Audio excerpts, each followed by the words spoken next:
반갑습니다. 그 강의를 벌써 이렇게 한 것도 꽤 지났는데도 이게 첫 시간이 항상 어색하고 말하기가 좀 힘들고 그래요. 그래서 좀 얘기를 해보면 우선 이 기상청 그 시험 보는 거를 좀 생각 한번 해봤으면 좋겠는데 과목이 지금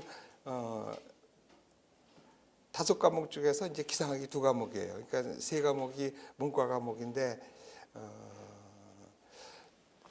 뭐 영어하고 한국사, 국어 이거 오히려 여기서 지금 점수들이 판가름이 되는 것 같고 전공인 이거 기상학개론하고 일반 예보 특히 사람들 처음에 예보가 어렵다고 하고 그러는데 붙은 사람들 점수를 보면 나중에 보면은 기상학개론보다 그래도 예보가 점수가 더 많은 것 같아요. 그리고 커트라인이 기상기사를 그 자격증을 따면은 5점 가점이거든요. 그러면은 평균 75점 이 정도밖에 안 돼요. 물론 기상기사를 못 따는 분이 있을 것 같아요. 문과 출신 같으면은. 근데 문과 출신들은 아무래도 영어 한국사들이 나서 기상기사 자격증 없이도 더 오히려 많이 붙고 전체적인 거로 보면 오히려 문과 출신이 더 많이 붙는 것 같아요. 그리고 전국적으로 봤을 때 이 기상학과가 전국에 7개 학교가 있는데 서울대, 연대가 9급을 안 봐요. 요즘 7급도 안 보는 것 같아. 그래서 기상 전공 하는 대학에서 5개 대학인데 거기서 뭐 다 보는 것도 아니고 시험 보는 수가 적어요. 그리고 여기서 보시다시피 몇 사람 없고 또 이나마도 다 중간중간에 빠져나가지고 끝까지 나는 사람이 없어요. 그래서 이거는 내가 보기에는 끝까지 남아서 공부하는 사람이 이기는 것 같아요. 그리고 그 시험 보러 오는데 보니까 사람 많다는 그렇게 많지 않아요. 그 접수해 놓고 시험 안 온 사람이 뭐 최근까지 내가 알기로는 50% 정도가 해놓고 시험 보러 오지도 않고 그나마 그 온 사람들 중에서 제대로 공부한 사람들이 아니에요. 그 다른 거 준비하면서 뭐 지방직 같은 거 그전에 더 했었어요. 그러니까 기상청이 혼자 뭐 2월 달에도 시험 보고 뭐 이런 적 있어. 그때 굉장히 사람들 많이 왔었거든요.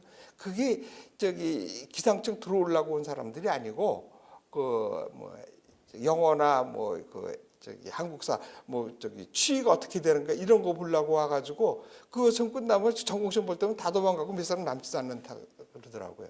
그래서 물론 여러분들이 전공 아는 사람들이 많을 거예요. 이 사람들이 그러니까 여러분들이 끝까지 남아서 공부하는 사람 그 사람이 이긴다고 봐요. 그리고 더 나가서 볼 때는 7급 시험이 있는데 그 9급하고 7급이 9급하고 7급 별거 아니라고 생각하는데 그거 9급하고 7급은 들어가 보시면 아시겠지만 어마어마하게 차이 나는 직급이에요. 최소한 지가 빨리 가도 5년에서 6년 걸리는 그러니까 9급으로 들어가서 한 2년 안에 8급은 다 돼요. 근데 8급에서 7급이 가는데 이거 3년 안에 되면 굉장히 빨리 된 거라고 봐요.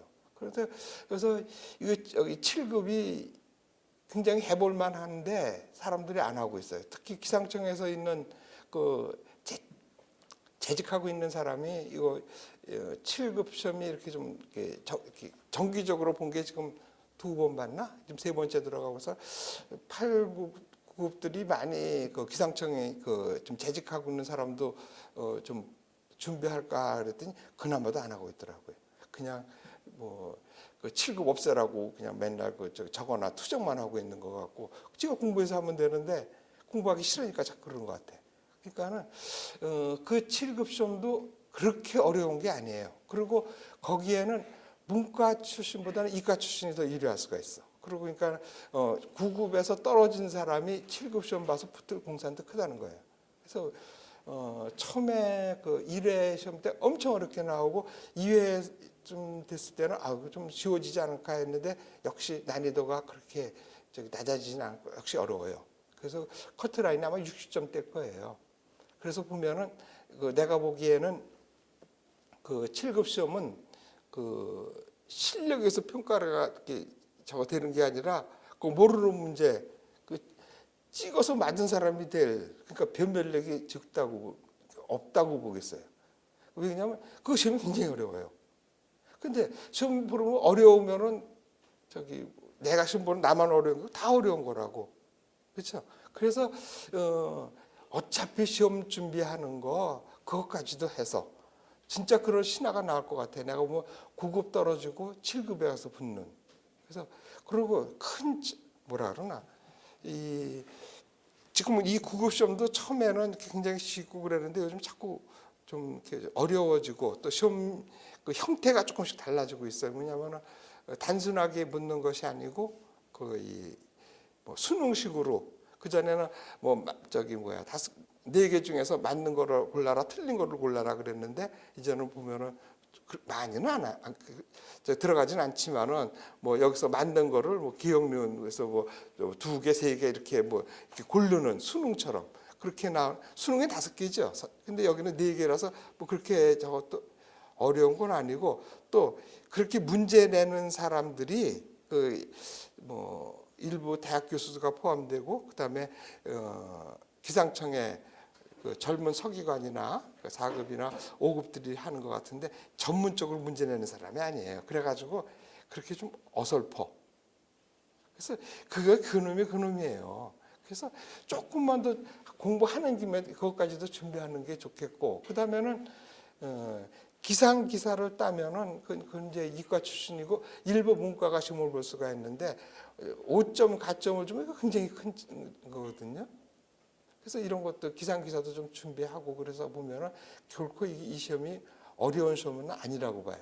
그러니까는 이 다른 그 행정직이나 다른 기술직에 비하면 점수가 굉장히 낮고 저기 지원하는 그 준비하는 사람이 적어요.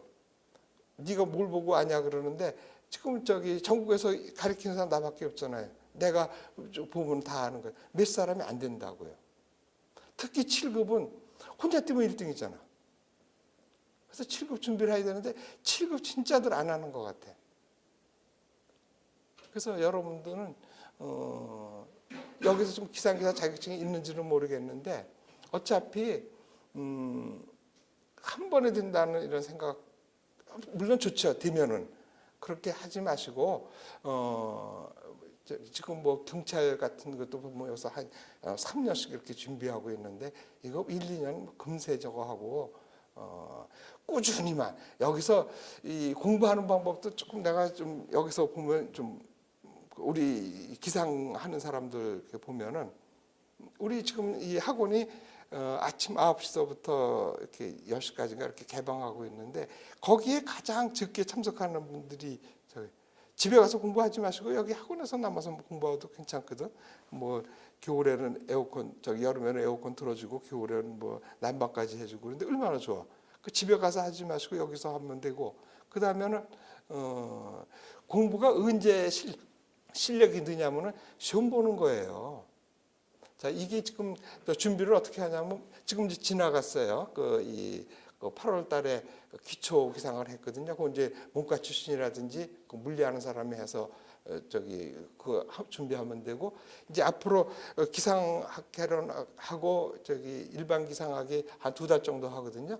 그 다음에는 단원별로 그 문제풀이가 들어가고 그 다음에 기출 문제 풀어보고 그 다음에 모의고사 모의 문제 풀어보고 이렇게 해서 준비하고 그 다음에 한두 달 전에 되면은 그 요점 정리하는 게 들어가요. 그거 공부해서 이렇게 준비하고 있는데 그리고 11월 달부터인가 모의고사를 여기서 와서 보게 돼 있어요. 근데 그거 돈도 안 받고 그러는데 그거 시험도 안 보고 있어요. 시험 보는 동안에 실력이 느는 거예요. 그리고 이 시험 보는 것이 그 뭐라 그러나 그것도 그 요령이 시험 보는 거 어떻게 보면 요령이에요. 그러니까 실력대로 시험 점수가 나오는 것이 아니고 시험 보는 것도 요령이 있어야 푸는 거예요. 뭐 먼저 같은 경우에는 어떤 학생이 있었냐면은 공부 앞에 앉아서 굉장히 열심히 하고 그런 사람이 있었는데 그 실제 시험을 보는데 여러분도 보셨는지 모르겠지만은 국어하고 특히 영어 지문이 엄청 길더라고. 그거 읽다가 시간 다 가겠는데 그것도 풀다가 이게 시계를 보니까 뭐 25분이가 남았다 그러더라고. 그래가지고 전공 그냥 막 찍었다 그러는데 그 시험 보는 방법도 중요하고 시험 그 뭐라 그러나 그 배분하는 것도 중요하고 그 다음에는 그 더 중요한 거는 시험 볼 때가 가장 문제를 제일 많이 읽고 가장 저가 그때 실력이 느는 거라고요. 근데 여기서 시험 보라는데 안 보고 뭐 가서 집에서 뭐 PC를 보겠다느니 뭐 그러는데 그렇게 하지 마시고 여기서 시키는 데만 쫓아오면은 여기 가서 실제로 시험 보는 거 같이 이렇게 시험 보고 이러면은 실력이 늘고 그런데 그거 하나도 몇 사람 하지 않아요. 그러고서는 또 뭐냐면은 아 이거 문제가 뭐 쉬웠고 그래가지고 안 풀었다든가 뭐 형식이 그러면 뭐 100점 나와야 되잖아.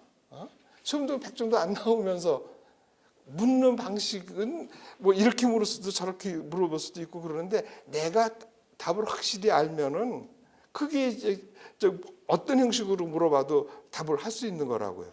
근데 뭐 문제 형식이 뭐 틀려서 안 받겠다라고 뭐 이러고 있는데 그거 아니라고요. 그래서 그 여러분들도 앞으로 지금 이제 공부를 하면은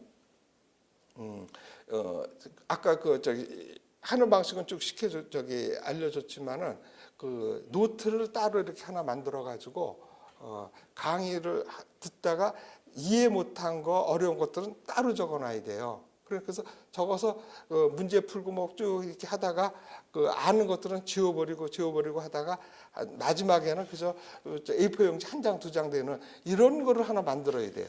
그래가지고 시험 보기 직전에 보고 들어가는 이런 걸 그 뭐라 그러나 이렇게 물론 그 마지막 달에는 그 요점 정리해가지고서는 주는데 그렇게 두꺼운 건 필요 없다고요. 그러니까 그 용지는 내가 모르는 것만 적은 거는 그저 A4 용지 앞뒤로 해서 한 장 정도 이게 두 장, 세 장 되면 그건 소용이 없는 거라고. 그 시험 보기 직전에 봐가지고 그만한 거 이해가 되겠냔 말이야.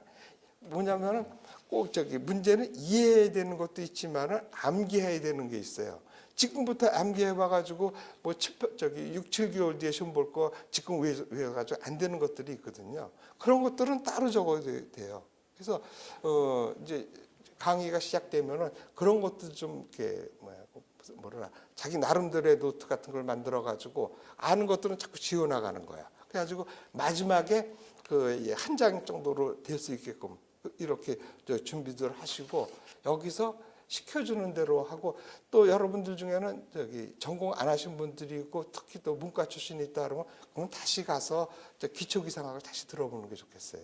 나는 강의를 그 대학에서 하고 또 기상청 안에서 하고 그래가지고 그런 사람들은 기상이 원래 준비가 됐던 사람들 아니에요. 그래서 여기서 쭉 강의를 해보고 특히 이렇게 대화를 안 하고 그러니까는 내가 가르치면 여러분들이 다 알아듣는 줄 알았었어.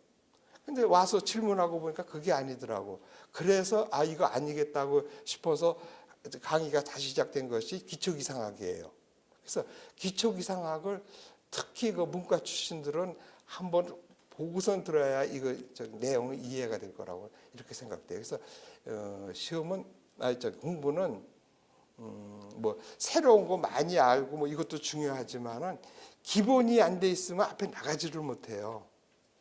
그래서 좀 그런 식으로 좀 준비 좀 해줬으면 좋겠고 글쎄 좀 두서없이 얘기가 됐는데 그런 앞으로 뭐 강의를 하면서도 좀 느낀 것 같은 거를 얘기해 줄 테니까 그런 쪽으로 좀 하고 뭐라 그러나 여기서 이렇게 준비시켜 주는 것이 그동안 여러분 나름대로 노하우가 있어서 시키는 거니까 믿고 따라와 주는 게 좋겠고 그다음에 끝까지 남는 사람이 이긴다는 거면 그건 확실해요. 그러니까 공부는 뭐라 그러나 이렇게 우리가 지금 이제 공부하다 보면 그런 거 느끼겠지만 이렇게 뭐라 그러나 실력이 이렇게 되면 이렇게 뭐라 그러나 뭐 실력이 늘어가는 거라 이렇게 보면은 이렇게 시간이 가면서 이렇게 리니어하게 실력이 늘지는 절대 않아요. 무슨 소리냐면은 어떤 식으로 이렇게 되냐면 물이 그 잡열 같은 거 있고 뭐 이런 것처럼 공부가 처음에는 하면 조금 늦는 것 같죠. 근데 그 다음부터는 아무리 공부해도 실력이 안 늘어야죠. 이게 잡열 같이 이렇게 들어간다는 소리야. 그러다가 어느 순간에 한번 이렇게 탁 튄다고. 이렇게 해서 공부가 되는 거예요. 그래서 이럴 때 좌절하지 마시고 아 이거는 다 그런 거다 하고서 공부는 자꾸 듣고 그러는 것이 더 중요해요. 그러니까 나름대로 막 연구하고 이것도 좀 좋지만은 많이 듣고 많이 노출되는 게 더 좋은 거예요. 그래서 뭐 쉬운 예를 들면은 우리가 뭐 모르는 집을 이렇게 찾아간다 그러면 처음에 뭐 우리가 인터넷에 약도 뒤지고 뭐 저 해가지고 어떻게 해요? 뭐 지도 보고 그래가지고 나름대로 약도를 그려가지고 가면서 맞춰보면서 가고 막 그러잖아요. 그러다가 두 번, 세 번 가면 어떻게 해? 나중에는 익숙해지면은 친구하고 떠들면서 가도 집 찾아가잖아요. 마찬가지예요. 그러니까는 아 이거 쉬운 거라고 해서 저 넘어가지 마시고 그저 듣고 또 듣고 하는 것이 공부하는 것은 그 뭐라 그러나 이렇게 머리가 엄청 좋아가지고 한 번에 이해해서 팍 뛰는 것도 그런 거는 힘들어요. 너나 내나 할 거 없이 머리는 다 그 정도 비슷하거든요. 그러니까는 머리가 좋은 사람이 공부하는 건 국민학교 시대 때 끝났어요. 그거는 진짜 그 머리가 조금 일찍 먼저 깬 사람은 알아들어 가지고 뭐 저기 초등학교 때 이럴 때 보면 실력이 이렇게 하지만은 이 특히 저기 고등교육으로 들어가면은 그때는 머리 차이가 아니에요. 많이 하고 오래 하고 끈기 있게 특히 의자에 오래 앉아 있을 수 있는 사람 이런 사람이 이기는 거라고 보는 거예요. 그래서 뭐 그런 식으로 공부하는 거를 하고 그때 그 느낀 점 이런 것들은 공부하는 방법 같은 거는 그때 알려 주기로 하고 여기 들어가겠습니다. 페이지는 11페이지죠. 이 책이 한 20년 저도 더 됐어요. 그러니까는 내가 기상청에 그 연구직으로 들어갔다가 기상직으로 이렇게 예비관으로 바뀌면서 그 부산 쪽으로 이렇게 내려가서 근무하게 됐어요. 그때 이제 그 거기서 그 당시에는 그 기상청에서 어떻게 저기 그 직원을 뽑았냐면은 그 전에는 이렇게 뭐 미리 사람들을 뽑아가지고 1년에서 6개월 동안 교육시켜서 그 사람들을 대상으로 뽑았었어요. 그 기상기술원 양성소라 그래가지고 그렇게 하다가 그거 폐지하고 한 20년 전 이때는 어떻게 뽑았냐면은 물론 주류는 그 연대 서울대에서 전공한 사람들을 이렇게 좀 주로 많이 뽑고 그래도 꽤 많은 인원들은 그 공채를 그때부터 시작한 게 뭐냐면 했는데 그 내가 막 그 부산에 내려가서 있을 때는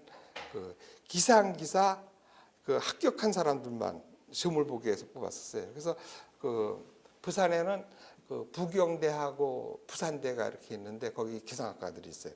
그 학생들이 저기 기상청에 찾아가지고 자꾸 묻고 뭐 이래가지고 그래서 내가 나도 저기 근무하고 있는데 자꾸 오니까는 안 가르쳐 줄 수는 없고 귀찮으니까 야 이렇게 하지 말고 뭐 토요일이나 언제 날짜 정해서 오라 이래가지고 거기서 강의를 하기 시작하고 뭐 이랬었어요.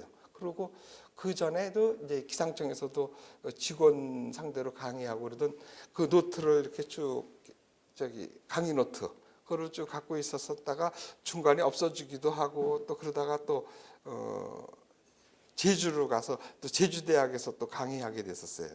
아까 그래가지고 참 그 학생들이 기사를 따가지고 우리 직원이 되고 그래서 이런 것이 몇 번 소문이 나니까는 이 부경대하고 부산대에서 와서 강의를 해달라 그러더라고. 그래서 두 개는 갈 수 없잖아. 그래가지고 택한 게 그때 부경대학을 가서 해서 그 부경대 학생들이 기상청에 많이 들어왔었어요.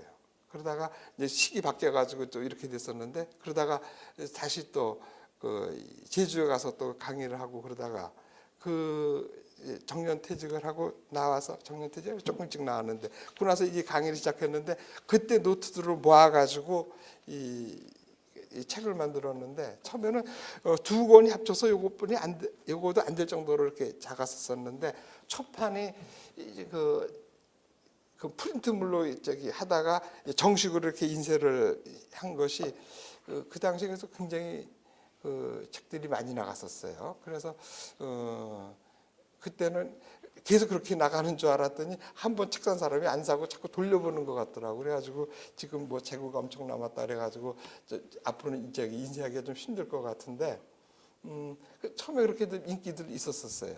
근데 그 기상책은 그 아까 얘기했지만은 그 학교가 5개 정도, 7개 학교네. 거기서 쓰고 그래서 잘 팔리지가 않으니까는 그 부수가 안 나오니까 인쇄들을 안 해줘요. 그래서 그 원고를 처음에 들고 형소출판사에서 연락했더니 와서 보더니 뭐 저기 생각해 본다고 가더니 연락도 안 오고 뭐 이러더라고. 그래서 그나마 이제 여기 대방고시 학원에 오면서 이렇게 책이 나오기 시작했는데 지금 이 책이 지금 3판까지 나온 거예요.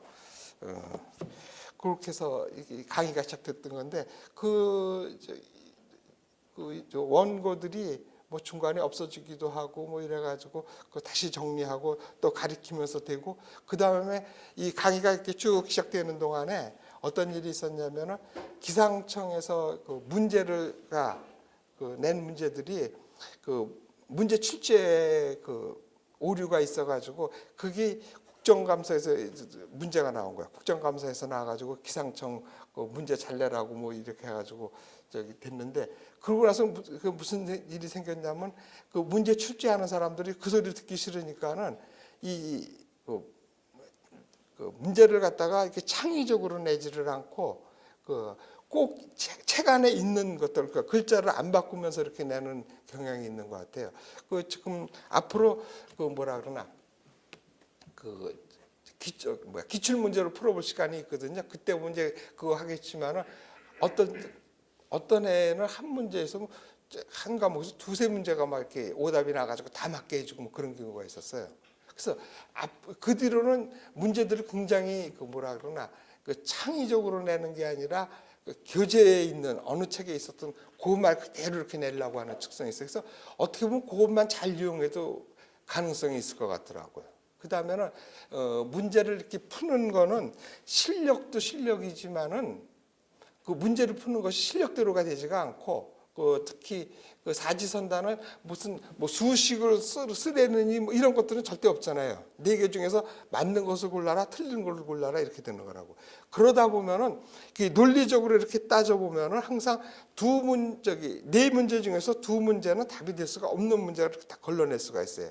항상 보면은 그 2개 중에 하나를 고르게 되는 거야. 그래서 모르는 문제가 나왔을 때 어떻게 그냥 찍어서 쓰잖아. 그러봐야 그 확률은 4분의 1이라고. 하지만은 그 문제를 몇 번씩 풀어보고 이렇게 하면서 문제 푸는 요령을 알게 되면 항상 2개 중에 하나 고르는 거예요. 확률이 굉장히 높아지잖아요.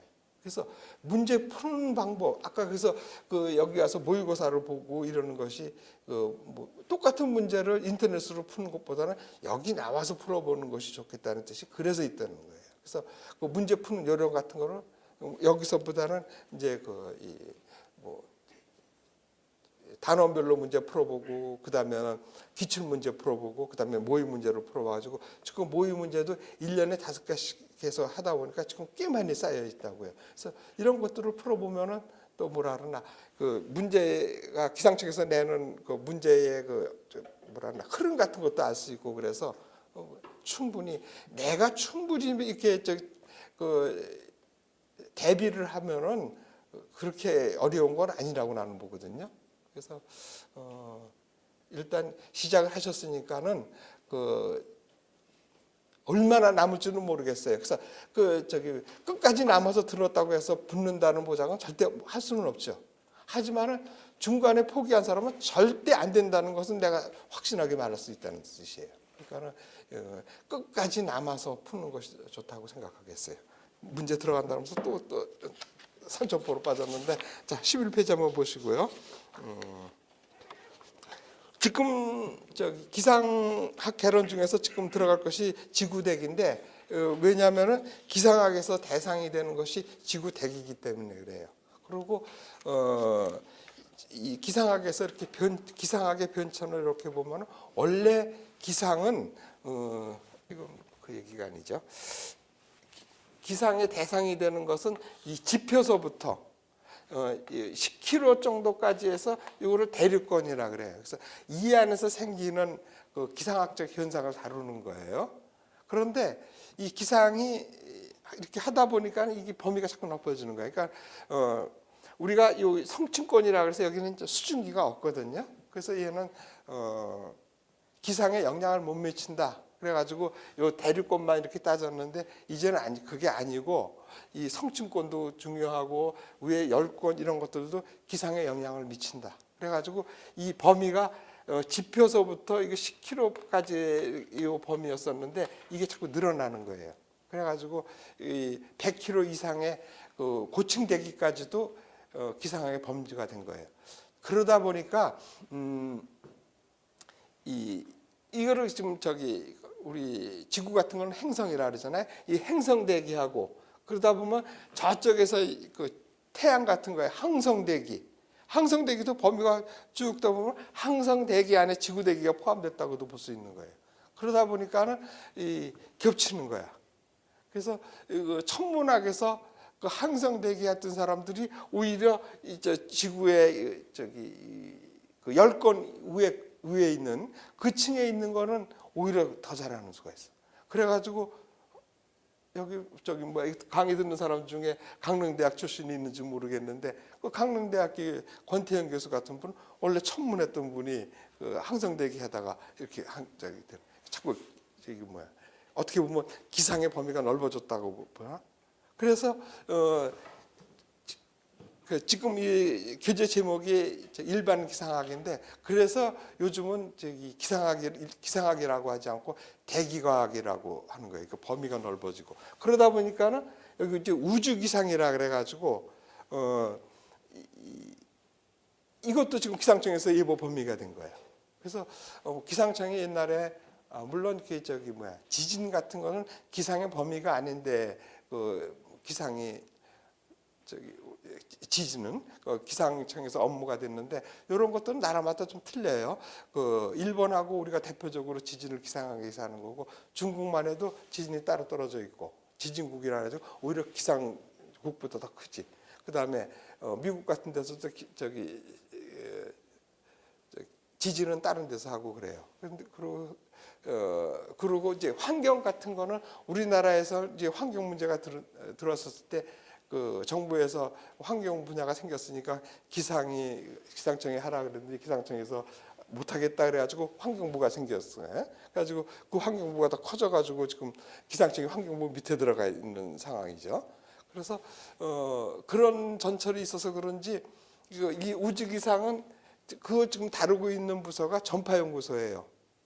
근데 뭐라 그러나 그 우주기상을 전파연구소에서는 자기네 분야라고 해서 지네가 하겠다 그러고 근데 WMO 규정도 그렇고 세계의 많은 국가들이 그 우주기상은 기상청이에요. 그래서 이번에는 기상청이 양보 못하겠다는 것 같아요. 그러고서 기상업무법에 우주기상이 집어넣어가지고 아직은 예보를 하지 않지만은 기상업무법에 우주기상의 분야가 들어 있어요. 어떻게 예보 뭐 주기도 나눠져 있고 뭐 해서 그것도 이제 우리가 이 시간 말고 예보 시간에 보면 아마 그것도 시험 범위에 들어갈 거예요. 그럼 그때 가서 공부하기로 하고 약간 이렇게 판도가 달라져서 지금은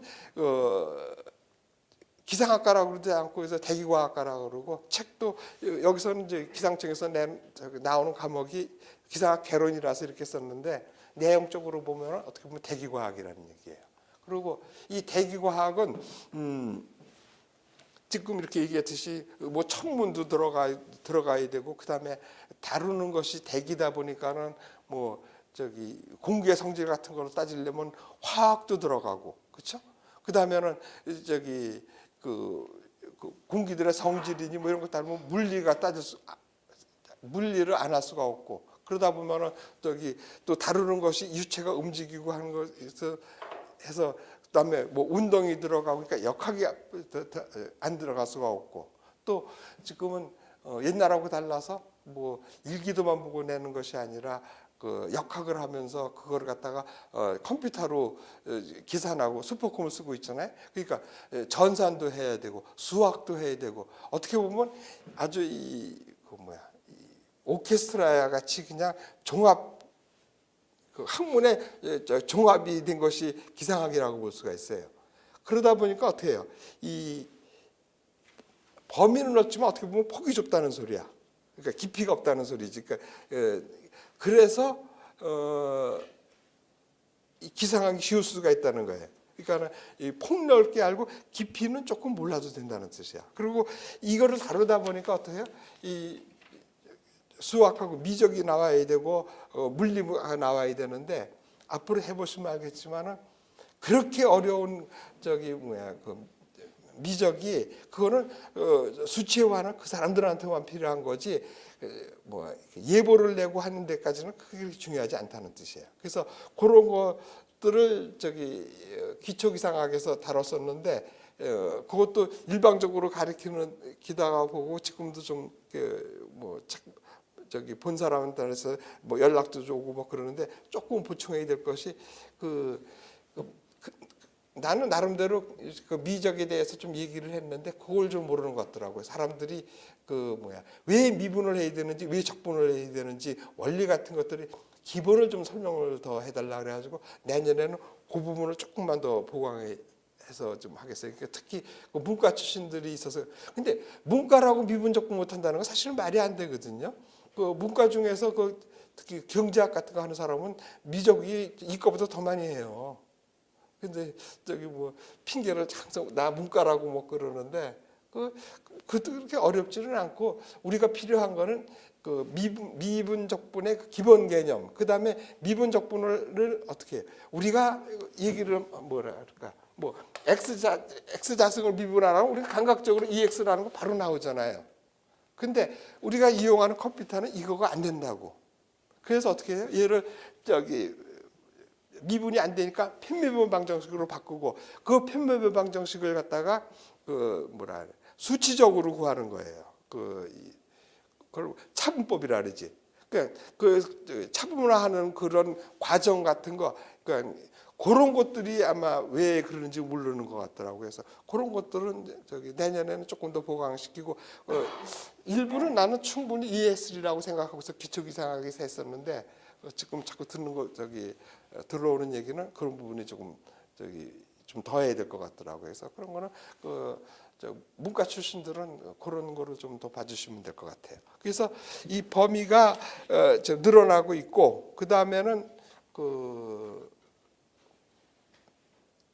고층대기가 이렇게 됐네요. 그래서 그 다음에는 지금 이런 얘기가 지금 나왔었어요. 그러니까는 미적분을 갖다가 지금 해야 되는 이유도 있고 그 다음에는 이거를 벌써 한 100년 전쯤에 그런 일이 있었던 건데 우리가 기상현상이 나고 뭐 그러면은 그것이 그냥 자연현상으로 해서 없어지고 뭐 이러는 줄 알았는데 100년 전에 노르웨이의 비아크니스 이런 사람들이 기상현상이 이렇게 나는 것은 모든 그 과정들을 물리적 과정을 따르고 있고 그런 현상들은 방정식으로 표현할 수 있다고 이렇게 얘기를 했었어요.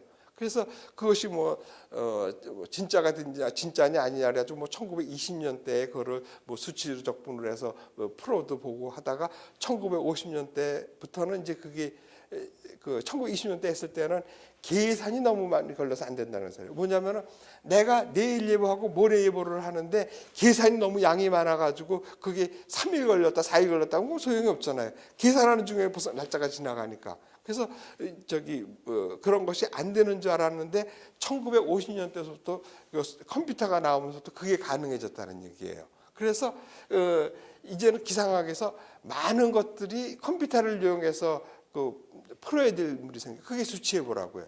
그래서 이 컴퓨터라든지 역학적으로 쉽게 풀 수 있게 하는 이런 것들이 과목이 들어와야 되는 것이 일반 기상학 말고 예보분의 마지막 부분에 컴퓨터를 이용해서 예보를 하는 수치예보 분야가 늘어나게 된 거예요. 그래서 학문이 기상학의 범위가 더 넓어졌다는 것을 했고, 그 다음에 컴퓨터라는 것은 그 나라에서 가장 슈퍼컴퓨터 하잖아요. 제일 좋은 건 항상 기상청이 쓰고 있어요. 그래서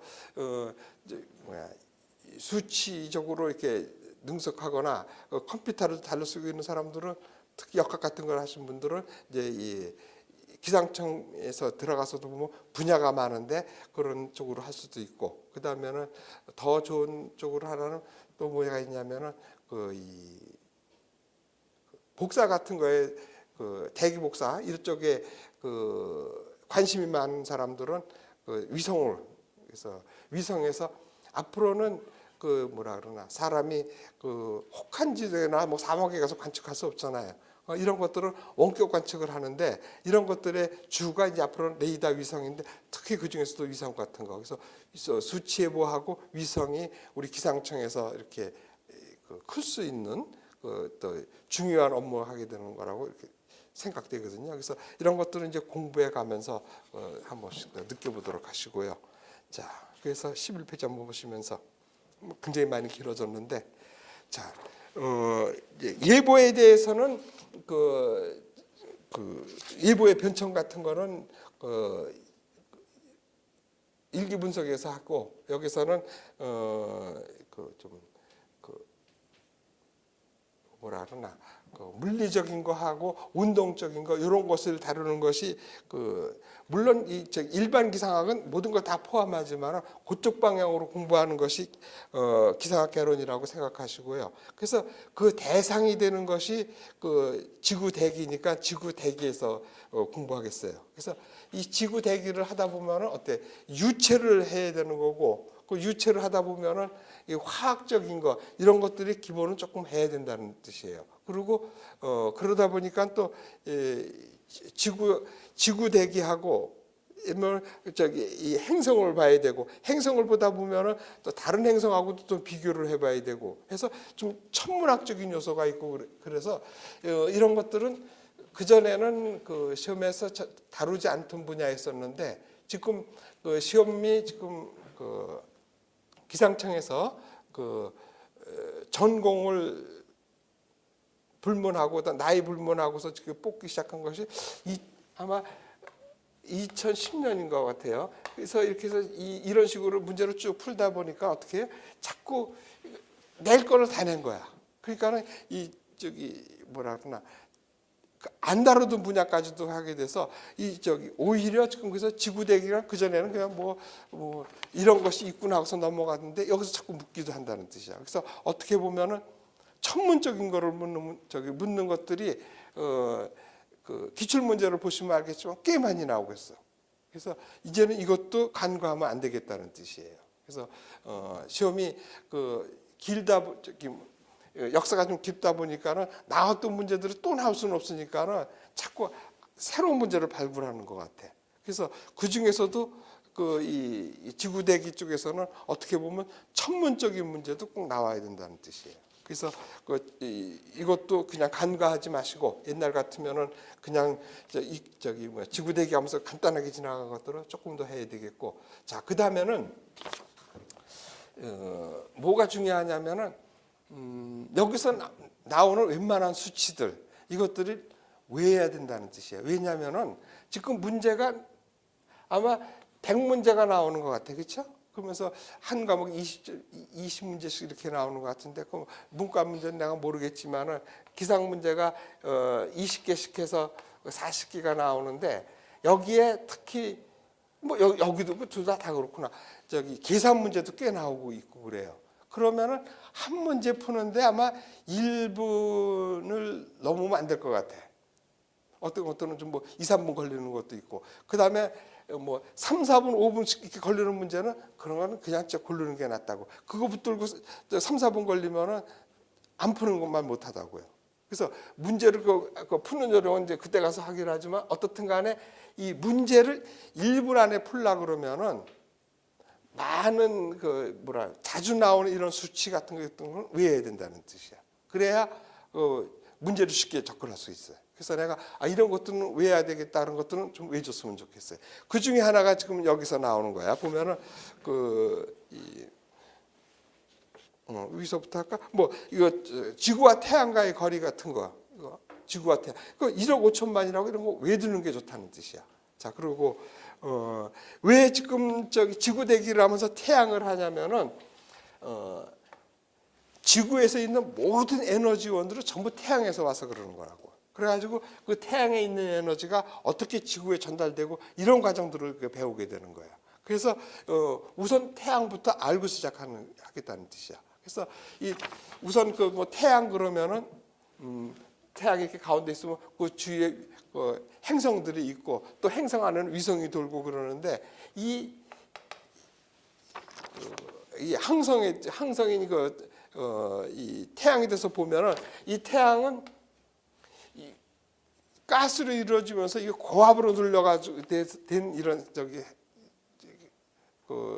뭐라 그러나 물질이면서 얘가 에너지원이 뭐냐면 이 안에서 핵융합이 이루어져가지고 그 핵융합이 이루어졌을 때 질량결손이 생겨가지고 그 질량결손이 에너지로 바뀌어가지고 들어온다. 그래서 이 이꼬르 MC 자승 이렇게 나오고 있잖아요. MC 자승 이쪽으로 나가나 그래가지고 그 질량결손에서 나온 것이 에너지가 돼가지고 그것이 바로 복사 에너지에서 들어온다는 거예요. 그래서 보면은 이 태양계 안에서는 태양이 중심이 돼서 여기 보면은 전 질량의 99% 이상이고 그래서 그 에너지원은 핵 융합 반응이다. 이러고 아시면 되고 여기서 나오는 모든 에너지가 지구에까지 전달돼 가지고 그럼 에너지가 어떻게 전달되느냐 이런 것들은 나중에 배우기로 하고 그래서 그거 보시고 그다음에 태양의 구조를 보시면은 고온의 그 가스 그걸 갖다가 플라즈마라 그러죠. 그래서 그런 거 같은 것도 좀 우리가 기상한다 그러지만 그래도 용어 같은 건 알아야 되는 거예요. 그러니까 그 플라즈마 그다음에는 지구하고 이렇게 있을 때 지구 그러면 크기 그러면은 여기 대기가 이렇게 있고 그래서 지구하면 이 지표서부터 중심까지 이렇게 크기를 따진다고 하겠는데 이거는 지구의 경우지. 앞으로 이제 행성 중에서도 지구형 행성 또 그다음에 목성형 행성 이렇게 가르다 보면은 그 목성형 행성 같은 거는 비중이 1보다 안 돼요. 그러다 보면은 이게 어디까지가 태양의 크기냐 이게 전부 가스라 그랬으니까 바깥에까지 해서 이런 사실 크기 같은 것도 정하기가 힘든 건데 태양이 워낙 크니까는 그냥 대충으로 잡았으니까는 이게 되는 거예요. 그래서 여기서 보면은 크기는 안 나와 있죠. 태양의 크기는 여기서는 그것까지는 안 해도 되는구나. 그래서 여하간 이 크기가 어디까지냐 이거 정하기가 사실은 힘들어요. 그러니까 우리가 목성 같은 것도 보면은 만약에 목성이 우리가 지금 화성까지도 갈 수 있다 그래가지고 했는데 목성에 간다면 비중이 1보다 안 돼요. 그럼 어디까지가 행성의 크기인지 이것도 사실은 모호한 거예요. 약간 특히 이제 이게 태양이 그런데 여기서 그거까지는 안 됐지만 그래서 구분을 체층, 체구, 홍역 이런 식으로 됐다고 해서 이거는 묻지 않을 테니까 그냥 상식적으로 알아보시고 그러니까 태양 대기라고 이렇게 했는데 그 대기까지도 아마 포함해서 크기를 쟀을 거예요. 그거 됐고 그다음에는 지구하고 태양과의 거리는 1억 5천만 킬로미터고 그거를 1천문 단위라 그래요. 1AU. 그래서 1억 5천만이면은 1억 5천만이라 그랬어요. 그러니까 단, 시, 백, 천만, 십만, 백만, 천만, 억 이렇게 되겠죠? 근데 얘가 킬로미터. 자, 저거 앞으로 이제 그 단위에서 좀 하겠지만은 이 모든 그 단위는 MKS 단위로다가 이렇게 바꾸면은 계산하기 편해요. 그거는 이제 그때 가서 알려주겠는데 MKS가 뭐냐면은 질량은 킬로그램으로 표시하고 킬로그램 MKS, CGS 이거는 초고 이거는 길이예요. 길이는 미터로 표시하고 그래서 M을 쓴 거야. 길이는 미터로 표시하고 이걸 L이라고 표시하죠. 그 다음에 요거 킬로그램, 요거는 그래서 요걸